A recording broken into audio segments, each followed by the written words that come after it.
I work with Lockheed Martin. I work in a small government-sponsored supercomputer center, and I'm here to talk about our initiatives that we've done with multi-level security. Okay, kind of go over an overview, what we're doing with MLS and government, a notional example of what MLS could be in industry. We're going to go over the partners that we're working with to develop these capabilities, including what's current and what's actually going to be future capabilities that our partners are developing. Okay, so just kind of an overview, what is multi-level security? So in Lockheed Martin, as we use it, the base of MLS is actually Red Hat Enterprise Linux, and then we turn on Security Enhanced Linux in enforcement mode, and that actually provides the core and additional security, and then on top of that, we apply multi-level security policy. So SE Linux was actually developed by NSA and released to the open source community in December 2007. It was merged with the Linux kernel in August 2003, and it's been fully commercially supported ever since. What we get out of the SE Linux is we get our access controls, mandatory and role-based. It also introduces separation of data and accesses, secure auditing, and basically the core of it is everything is labeled with a security level and a compartment. And so when we do this, all users, all data, all processes, all networks, all get a security context. And this is checked by the kernel before any interactions between users' data, users' network is allowed. And this is also gives us those access controls, mandatory being whether you can see it or not, and then role-based. We use a lot of the built-in Linux functional roles such as security admin, system administration. We've also developed some of our own roles to allow accesses within our systems. Okay, we take a layered security approach. Like I said, RHEL is actually the standard Linux, and with just the security that's built in, that's the very first layer. We then turn on SE Linux, and we get the role-based access control, as well as the auditing functionality. And then we apply the MLS policy, and in this layering of security, you can also add additional layers of security, whatever is needed for your group. So within the group that I work with at CSCF, we have leveraged MLS operating systems for the last 20 years. Started with Trusted Unicode, moved on to Trusted IRIX. We still do Solaris with Trusted Extensions, and our main focus right now is the RHEL with SE Linux. And we found that this minimizes our hardware, our licensing, our operating systems, and also our manpower cost. So we have 3 different enclaves of systems across about 18 different security levels, and we do that with a staff of 5 O&M team, 5 technical user support, and 2 security personnel. So with a team, including project management, about 15, we run all of our systems, have over 200 users. This also, in our particular case, allows flexibility, and the new initiative now, especially in government, is data fusion across multiple levels, multiple systems, so this has really allowed us to do that at a lower operating cost. But MLS by itself, with just an operating system, is not useful. You really do need your resource management, you need storage, direct and network attached. We're also including our long-haul data sharing. You need system monitoring, especially in a government system. Well, any system really does need auditing, needs monitoring, and then also databases. So kind of a general, how is MLS used in government today? So on the left, you have your 3 enclaves, I'll call them. You have your unclassified, you have your secret level, and you have your top secret level. So in a non-MLS world, you've got an analyst workstation at each of those levels.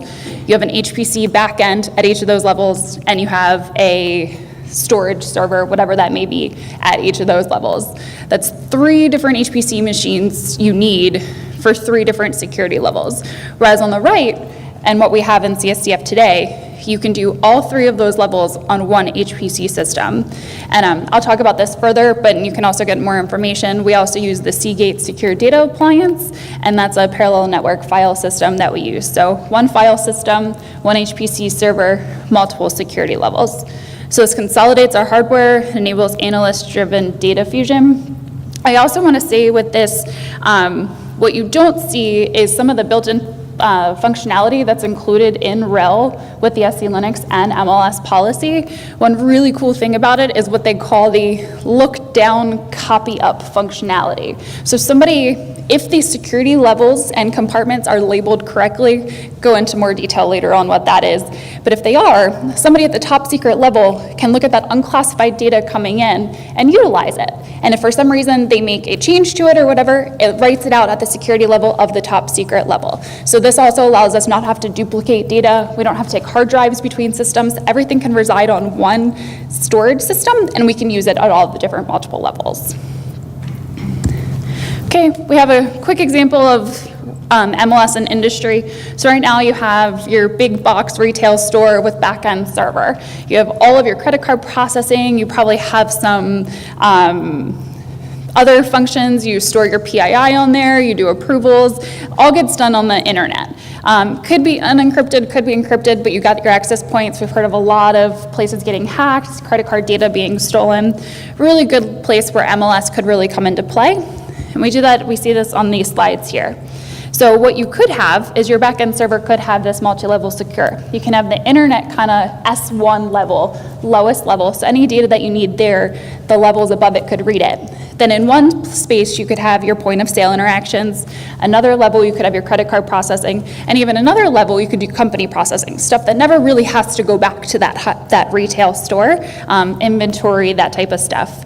You can have your MLS database. So you have one database to keep track of all of those interactions. And then and then all of your communication between S2 and above is all encrypted communication specifically between the retail store and your backend server. So that way you don't really have that ingress point for that bad guy to get to your data. Some of the configuration benefits that you get from this is the insider threat. You get that role-based access and control, that separation of duties. When you have the multi-level security, it isolates the damage that can be happen to different functions. So for some reason, that S2 level, that point of sale interaction got hacked, it couldn't touch your inventory. Everything is segregated to the level that you are at. And then you also get encryption, which eliminates the egress points for different Trojan. So here's the partners that we're currently working with. Red Hat, Altair, Seagate, a lot of people represented here in this audience today. SGI and Cray are just supporting us. Those are some of the HPC systems that we are using in-house today. DOE LANL and DoD HPCMO will be hosting MLS and testing out functionality very quickly. So to kind of go into what capability these different vendors are providing today. Okay, so Lockheed Martin, what we're doing is we are doing the providing out to the open source community our configurations. So we have a single system image that we run on SGI machines right now. It's RHEL 6.5 with the SC Linux and MLS, and it is certified under the Intelligence Community Directive 503. ICD 503 was handed down from the DNI to do security accreditation on all government systems. If anybody's familiar, it's the old DSKID 6.3. We are also working on and in the ICD 503 process for a cluster configuration, also under RHEL 6.5. We have done direct attach RAID storage that we do under XFS, and that's also ICD 503 certified. And then we do our configuration management through the Red Hat Security Content Automation Profile. And then we will be adding in the OVAL for the mitigation once our O&M team receives training. And we also keep everything in Subversion. We have our privileged user guides, kind of the playbook for how you work with our systems, as well as specialized scripting. So our configuration objective is to get this out to the public. We want to provide you the SCAT profile, we want to get you the Subversion repositories, and we want to give you the privileged user guide to allow you to easily build the system configurations that we have in-house, both for our single system image and for the cluster. We support vendors wherever possible to debug any problems, and we also support government interests that are interested in MLS and want to consolidate their hardware and consolidate their infrastructure. And our ecosystem objective, that's kind of what we're calling this whole process. It's the operating system, it's the workflow management. We're calling it the ecosystem. And so we want to provide that in this group of software capabilities in our configuration, and we want to help you solve those complex problems. So Altair PBS, we did a project with them that wrapped up about a year ago to actually make their PBS Works software MLS aware with SE Linux and enforcement mode. So like I said, we run about 18 different security levels, and we had to install a PBS instance of that on each security level. After working with them, we have one PBS instance, and it can schedule access, it can do everything on a non-MLS system, on our MLS system, and it has been a huge lifesaver. PBS would be our queuing system originally, and then we had what I would deem a surgery board. We had to write up when our users wanted time, approximately how much time, how many cores, and then we were kind of the workload manager in-house, and now PBS takes care of all of that.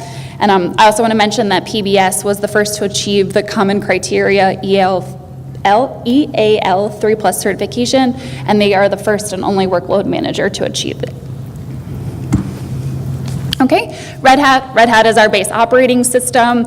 They've worked very closely with us to take care of any issues that have been identified. They've modified capabilities, they've done supported documentation, they've also attended government meetings with us to kind of give the background, because sometimes the government didn't believe what we were saying, so we had the experts come in and they were there to support us through everything. And they've also helped other vendors as they've been developing software that is MLS compliant. Next, Seagate and Xyratex, we worked with them to create what is now called the Secure Data Appliance, which is based on their Cluster Store product, and it uses our multi-level secure RHEL operating system as its baseline, and it's extensible to multi-petabytes per rack. They're also currently demonstrating a Hadoop capability.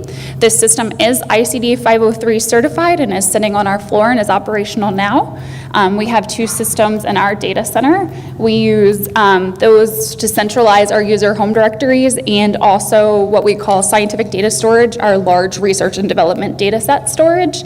So previously, before we had the SDA, we had just direct attached storage, and it was separate on every one of our systems.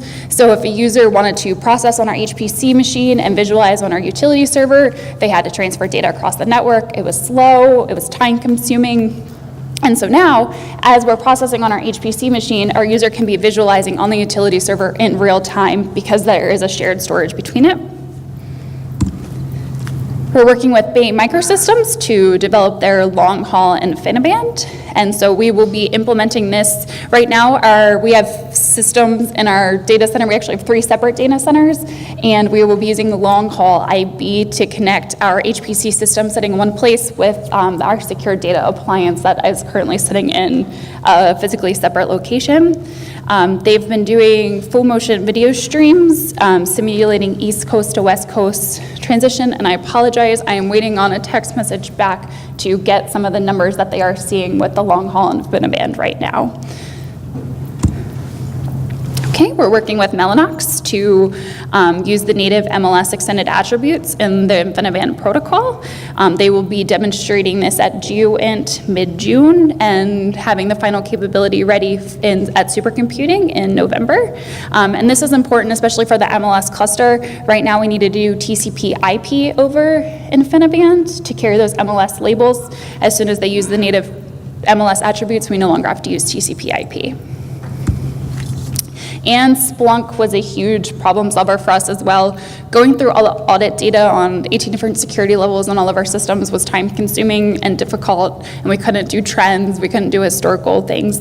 Splunk actually came SE Linux compliant straight out of the box, and it actually works straight out of the box. We were just able to install and use, and we're just evaluating some other plug-in capabilities now. But it centralized our audit log reduction, and it also provided our systems with a lot of monitoring capabilities.